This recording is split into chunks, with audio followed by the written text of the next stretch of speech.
Welcome back, everyone. It is your host, Benjamin Williams, and I am joined again by Jose and Gavin. Yes, sir. Hey, everybody. Last time, we talked about the sons of God and daughters of men, and how, in my humble opinion, I think... Humbly, right? Yeah, I say that humbly, right? I mean, it was deep. It was deep, you know? That the sons of God are angelic creatures. Today, we get to follow these angelic beings in Enoch's vision, full of angels, forbidden tech, and giants devouring the earth. Wow. Have you guys ever heard of the character Enoch or the Book of Enoch? I have, but I don't know much about it, you know? Mm-hmm. Yeah, so I hear, I mean, even in scriptures, it talks, from what I remember, all we know about Enoch is that he walked with God. Exactly. Just walked with God. And then, Do you know what happened to him? I want to say he just God Disappeared. took him up. Yep, that's exactly. So he was taken up. Nobody knows where. I mean, I think we know that. Yeah, he went back to the It's lobby. very mysterious because it's a figure that we see where he walked with God, and there's just nothing else, and then he's taken. So it's like It's kind of mysterious, yeah. Yeah, it's like, and once again, in our mindsets today, like first reading, I skimmed through that, and I was like, oh, whatever. Yep, let's read the Bible in a year. Skim through that. Sorry, yeah, and then I've listened to a little bit of the Book of Enoch on like YouTube, so they have like a audio. Oh, so you've heard about it. Yeah, I've heard about it. It's a little bit more popular There's now. some crazy stuff in that book, man. Oh, it's Wow, wild. it's weird. How long is it? It's, the Book of Enoch, Long. it consists of not just like the Book of Watchers, but it consists of like the animal apocalypse. So it's really I think it's 3 parts. Oh, wow. Total. Could be wrong though, because primarily I just looked through the Book of Watchers, which is Yeah. what we'll I think I saw the first part. Probably listened to the first part. It was like over an hour. Yeah, it's intense. And so you made a good point though, is that that's all we know about Enoch in Genesis. That Enoch he walked with God, and then he was not. That was it. There's no more video Enoch. And so it seems that the Jewish people at the time, early Jewish people, or early Israelite people, I should actually say, is that they were curious about that too. Okay. And so many stories about Enoch arose about where he went or what he saw I didn't know that. when he was taken up to God. Wow. Kind of like this apocalyptic vision that he was able to see, the future of the world and why things were and why it happened. So these theories of what happened to Enoch for the ancient Israelites, when we hear about like the Book of Enoch, are these writings and things that Enoch himself people had found, or was it simply like people Yes. assuming like, oh, if Enoch this is what he might have seen? Or... Yeah. Yeah. Well, it definitely seems part of the tradition, but not in the sense where, realistically what probably ended up happening was they used, it was called, I can't remember the Latin word for it, but it was the idea where they would look in the past and they would find a character and they would use that character to look through the world and to answer, present questions that they were going through. So it seems like these, the fact that, the sons of God were like angelic beings and that they rebelled and that they did things seems to be an actual thing that they thought. Right. But that we learned all of this through Enoch and that it was magically preserved for, how many thousand, like it was written down or something. Right, yeah. It seemed to be more of like an oral tradition or story Gotcha. that wasn't written until around like, the Second Temple Judaism time. So probably around 300 BC when all these stories started getting, written down. Well, If that so makes you're sense. saying 300 years of just oral traditions? Well, but even In a before sense. that. So like this is post-exilic. So some scholars say that, before 300 BC, it was extant, maybe you can even say from the beginning, but the farthest back that I've seen was like 600 BC. You know what's cool, that because you mentioned oral tradition, and I feel like a lot of times that's where folks today, even us, assume that, well, it's like a game of telephone. How do you know exactly what they said down each generation is exactly true, yeah. what the first generation said? And I saw something where it was the Native Americans, they talk about, they do these ritual dances. I promise this connects. And so And so what I was listening to was how they were almost offended that people wouldn't, like the outsiders would look in and think they couldn't remember their tradition, their story, different beliefs, and these stories were just lore. Or because you have things like, once again, they have beliefs in skinwalkers and all these weird blurry creatures, you could say. Nobody kind of, it's supernatural, just supernatural things happening. And they have over, I want to say, 230 ritualistic dances that they have. I want to say their medicine man will do, right? And people pay this medicine man to actually do those dances. And if he messes up, that's a big deal. Like, they get their money back. The dude's like discarded from the community. I might be kind of like hyperboling that, but it's a big deal to remember 230 different dances, right? And that's something you don't learn through a textbook. Yeah. That's taught. It was passed orally passed down. And so and I know that's just a very slim example, but like, you got to think people back then relied heavily on what they were taught and told. You know, yeah, they had their writings, but it's not like YouTube today. It's not like ChatGPT where we have all the information. We don't actually learn it. What people Yes, like we don't actually Yeah, we don't actually brain things. We just get dopamine hits and look at it as like, oh, the information's here. I don't actually have to embed it in my brain to remember that. It's more just like we have all for them. I mean, it was very oral. No, it's very important. And, you know, before things were written down, you know, you had to remember. Yeah. You know, this wasn't in the notes, but I can't remember. I think it was maybe either Plato or Aristotle, one of those. He said, if you have to take notes with what I say, you're not worthy to be my disciple. Yeah. And so, yeah, the ancients really cared much so about. And so just because, you know, this was written around 300 BC doesn't mean that these stories, you know, weren't being passed down for how many hundreds of years. Right.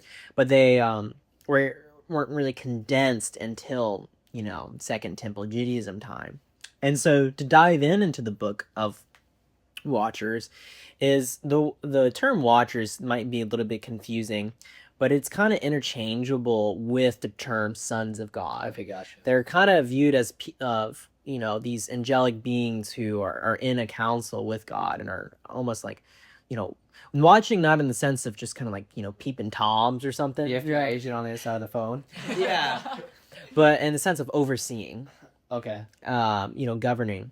And what we see, especially in the Book of Jubilees, is that these beings were understood to govern the created order. And Book of Jubilee, is that an ancient Israelite? Oh, yes. Okay. I probably should mention that. Thank you, Gavin. The Book of Jubilees is also another Second Temple Judaism work that was kind of written around the time of the Book of Watchers. Gotcha. And it basically goes through, you know, the Old Testament narrative from Genesis up to the point of exile, I believe. But for the purposes, I primarily just read, you know, in Genesis where they're going through time in 49 years, a Jubilee. And so we also hear in the Book of Jubilees of these watchers who were supposed to govern the world. And just like in the Book of Enoch, which we'll talk about, they descend onto Mount Hermon, which some people say, That's interesting.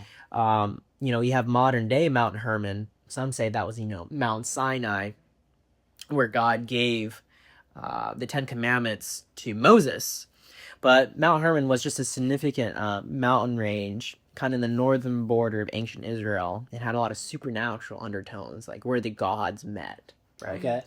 And so in the Book of Enoch, you have this plan hatched by the Book of Watchers that, you know, these daughters of men, they're really beautiful. Like, it literally is a word for word commentary on Genesis, and like it goes through verse through verse. They were smoking. Yeah, and it was pretty. It's like smoking hot. Yeah. And they talk about how, like, okay, we're not supposed to do this. Right. So if we do this, they made a deal, like an oath with each other, that they were going to carry through with what they were going to do. And so, unfortunately, they go down to Mount Hermon and they end up, you know, having it. Oh, You can say intercourse. sex. Sex with, you know, women. Which brought about the giants. Their baptism is irking right now. Yes. They knew each other. No. They knew each other. But not even that. Not only that, but they also taught their children. Okay, so The technologies. the technologies, Yeah. just like it actually follows very similarly in the book of Genesis when we had the descendants of Cain, and they developed The technology. all the technology. Yeah. Well, the Book of Enoch actually goes through those same technologies and lists the exact angel who taught them how to do that in the That's- first place. So my question would be: are these part of the fallen angels that fell with Lucifer, or are these? Yeah. Because I know that might be totally different. No, and so we kind of have this idea, and the word Satan, or even Lucifer itself, is a Latin translation of the morning star. But the idea of the devil or Satan wasn't used into, the New Testament, Oh. for like a Greek translation. Yeah. Okay. But actually, these characters, I think they're called. I can't even pronounce them. I wish I wrote them down in my notes, but it was like Azazel or really, really Hebrew sounding words. Yeah. So we don't have the figure of Satan or the devil yet Okay. in this kind of tradition. But there did seem to be two leaders the one leader who actually convinced them to go down and, have intercourse with the ladies, but also The smoking hot. yeah, another leader who taught them all these technologies. And this goes along with their role because they were the ones overseeing creation, so they would know how to bring about these technologies or That's a what my next perversion, question would have been. yeah, or Like, corruption of it. So, do you? And this is, I guess, merely more of like a specific interpretation or a personal like belief. Yeah. They taught these technologies. So, where does the limit for them go? Because they are angelic, so they're supernatural, divine, but they're not as divine as the creator of all. Yeah. Right. Yeah. So, where does the knowledge cap out for them? Yeah. I mean, Well, it seems like from what I was like from what I was reading, when you see in the Book of Jubilees, that it was almost as if they were given like one angel, or I should say watcher, was given ordering of the sun, and one was Okay, so they ordering had of the moon. specific They had specific roles masteries. that they were to carry out in the Gotcha. creation order. Even every blade of grass was overseen by them. Oh wow. Yeah, to govern the world. Well, this is gonna sound nerdy, but that's actually kind of cool. Cause like we just think of grass as grass. There's nothing important about grass. But then you look at the science behind the grass. Yeah. The inner workings of how grass is created, and the layers upon layers of. So I don't know. I was kind of dorking off there. No, but in the But sense you know where what, we like, just walk on it, but even that is important enough to be watched over. Yeah. I totally get that point. And it's so funny in the Book of Enoch, they taught them eyeliner, and apparently that was like a bad thing. That's crazy because I thought it was like the ancient Egyptians and I don't know why I know all this stuff, guys. Seriously, watch stuff. But I've heard it somewhere, whether it was the History Channel or some other place that did documentary on these things. But it was like, I thought it was an Egyptian kind of origin. Idea. Yeah, well, this, I think, in the Enochian narrative was even before, the Egyptians. Wow. But the reason why was eyeliner used to be, was made out of like minerals in the ground and that would grind up. And so there was a watcher who was assigned over like, Cody, I guess? yeah, of the ground and so they kind of churned it into, a perversion of its original. And what's important to remember is that it was really just a perversion of good. So they taught them. Eyeliner? Well, that one I don't remember the exact logic behind it. I wish I did, because it was kind of confusing how that works. No, actually, Women of the streets. that might be it though. That these minerals were being used to seduce people rather than to bring about glory and decorating, beautiful things. But I don't know, because I guess women are you would consider that's the goal, makeup. But a more practical example that I am certain of would be an example of like metalworking. So instead of making, let's say, like hoes or rakes to till the ground, Like spears. using that metal as spears to kill people. So it's kind of like a perversion of, Yep. or like instead of going to God to foresee the future, they taught them divinization to watch the patterns of the lightning strikes and the patterns of the birds to. So really it was, so would you say that, and I'm sorry to cut you off there, No. because to me when you were explaining how these watchers, right?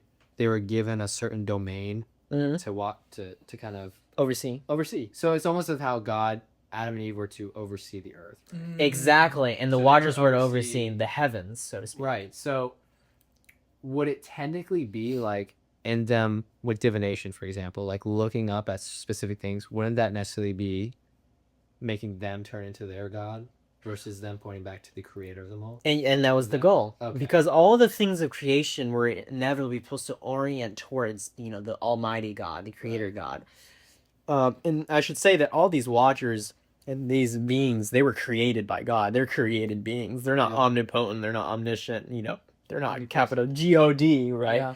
They were just spiritual beings that were kind of, just as you mentioned, we were to oversee the earth. Right. They were kind of to oversee. I feel like us in a way. Yeah, like us. And so what they ended up doing is when they rebelled, they ended up turning worship to themselves. And so you kind of almost see that in all the pantheons. Like you often see in the pantheons, you know, each god, you know, was either over love or over the sea or over Yeah, like fertilization. Like yeah. all these crazy stuff. So we have this idea of that, and it seems to find, of course, it's not in just in the Enochian literature, but it's all throughout all, you know, history was this idea of these spiritual beings who taught men how to do certain things. Right. And kind of to segue briefly into the divine council worldview, we hear, like in Psalm 82, which is a scene of God ruling in his divine council, and that he's actually judging those sons of God for ruling the nations astray, that they were ruling them unjustly. And so, kind of going along with the Book of Enoch narrative or the Book of Jubilees, that these watchers were originally assigned to do good things, to oversee creation, but they ended up leading people astray to do, you know, bad things or to do For their own self. for their own self, Yeah. for their own glory. And this even ends up in we see this in the Book of Deuteronomy, where it says that the sons of God, the nations were divided up to the sons of God, so that even the nations themselves, God gave them dominion to rule over. Watch over in a way. Yeah, but of course, to the Israelite at the time, when you look around, all the nations weren't worshiping Yahweh, though. They were worshiping their gods. Yeah. And so this kind of answers the narrative. Okay, so what went wrong? Why is it that these gods are taking worship for themselves and not giving it to Yahweh? Which I know this is very brief for this purposes of the podcast, and we probably missed up a little bit. But I don't know. 2 minutes over. Yeah, but I don't know for you guys if this kind of changes how you're reading the Bible a little bit, or a little bit some of the narratives. Well, I think getting to read the Old Testament again, because even as Christians today, we focus heavily on the New Testament, which is important because it's the Gospels, right? Yeah. Like we just as Paul says, we preach Christ and him crucified. But I think it's also important that, you know, the whole Bible points back to Jesus in a way. Yeah. And not even in a way, in multiple ways. Yeah. And he's like really the main character. But We never story too. yeah, like you can see this, and you know, we're gonna get into a lot of other things in 15 minutes. Each episode's crazy. A little bit higher. We have 2 minutes left. Yeah, so it's like, man, it's important to read through the Old Testament, but also not negating the history that is within from extra biblical sources. So, Jose, if you want to add anything before I get call. No, yeah, I agree with Gavin, in the sense of like not just reading it and skipping those parts, you know, like But actually embracing them. yeah, like putting our mind into it and like making questions like what happened. And Yeah. I don't think we're gonna be reaching we're gonna be reaching out to the point of like, okay, this is what happened, like, and we're going to know it all. With exact certainty. Like we're not, that's not going to happen. Right. But at least to like not just skip it, but like to make questions and like do some investigation and research and like know more about it, you know, not just like skip it. Yeah. So No, and I love that. And in the next episode, episode 3, as we're wrapping up, we're going to talk about how when Jesus enters into the scene, he kind of enters in on what's been taking place. so I'm excited. Hopefully to see you guys in the next episode.